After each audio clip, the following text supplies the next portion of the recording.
सोलापूर विधान परिषद निवडणुकीत महाविकास आघाडीतच संभ्रमाचे वातावरण निर्माण झाले असून काँग्रेस, राष्ट्रवादी काँग्रेस, शरद पवार गट आणि ठाकरे गटाशी संबंधित नेत्यांनी स्वतंत्र उमेदवारी अर्ज दाखल केल्याने राजकीय चर्चांना उधाण आले आहे।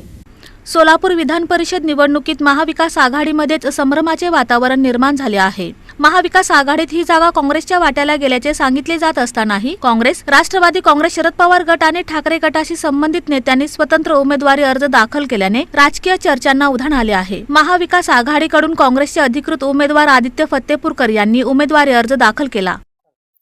महाविकास आघाडीच्या बैठकीमध्ये सोलापूर आणि स्वराज्य संस्थेची जागा ही काँग्रेसला सुटल्यामुळे आज काँग्रेस पक्षाचे अधिकृत उमेदवार म्हणून मी उमेदवारी अर्ज भरतोय। पक्षाचे राष्ट्रीय अध्यक्ष आदरणीय राहुलजी गांधी, हर्षवर्धन सपकाळ साहेब, उद्धवजी ठाकरे साहेब, तसेच सुप्रियाताई सुळे, आदरणीय पवार साहेब, मित्रपक्ष असणारे शेतकरी कामगार पक्ष, अनेक इतर पक्ष, या सर्वांच्या वतीने आज मी उमेदवारी अर्ज दाखल करतोय। आमचे नेते आदरणीय सुशीलकुमार शिंदे साहेब, आमच्या नेत्या खासदार प्रणितीताई शिंदे साहेब, या सर्वांनी माझ्यावर जो विश्वास टाकला, या विश्वासाला मी सार्थ ठरेन। मी ही निवडणूक लढतोय।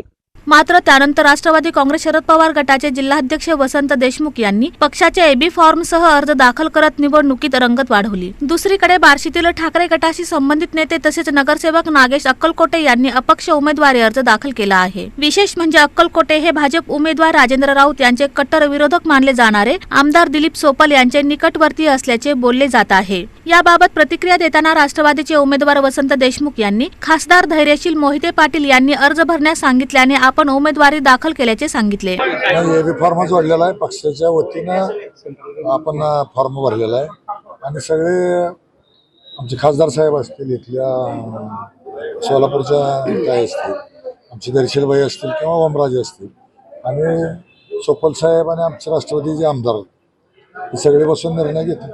काँग्रेसला जागा बरोबर आहे, पण आमची संख्या जर मतदाराची बघितली तर राष्ट्रवादी संख्या या ठिकाणी जास्त आहे, त्यामुळे आमची आग्रही मागणी की आम्हाला जागा सोडावी। फॉर्म तुम्हाला मिळणार आहे का? मिळाला की भरला ना। काय झालं, आम्हाला वरिष्ठांनी भरायला सांगितलं, आम्ही भरला। ते वरच्या लेवलला निर्णय घेतील ते काय करायचं। तर नागेश अक्कलकोटे यांनी उमेदवारी अर्ज दाखल करण्यापूर्वी कोणतीही चर्चा झालेली नसल्याचे सांगितले। सोलापूर जिल्हा प्राधिकारी मतदारसंघाची निवडणूक घोषित झाल्यापासून या निवडणुकीत कोण उभारणार याच्या चर्चा सुरू होत्या।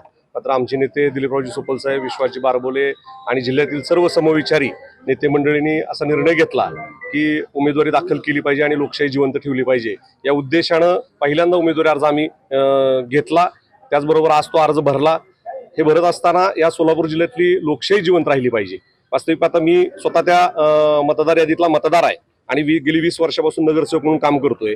या सगळ्या पार्श्वभूमीवर नगरपालिका असतील, महानगरपालिका असतील, नगरपंचायती असतील, जिल्हा परिषद असतील, या स्थानिक स्वराज्य संस्थांच्या ज्या काही समस्या आहेत, या समस्या खऱ्या अर्थानं शासन दरबारी नेण्यासाठी त्या मतदारामधलाच उमेदवार असावा आणि तो देखील निर्भीडपणानं सामोरा गेला पाहिजे, या भूमिकेतून आम्ही या ठिकाणी उमेदवारी अर्ज दाखल केला। आता पक्षाचा एबी फॉर्म पक्षाकडून काँग्रेसला तिकीट जाहीर झालं होतं, मात्र कुठली चर्चा स्थानिक पातळीवर झालेली नव्हती।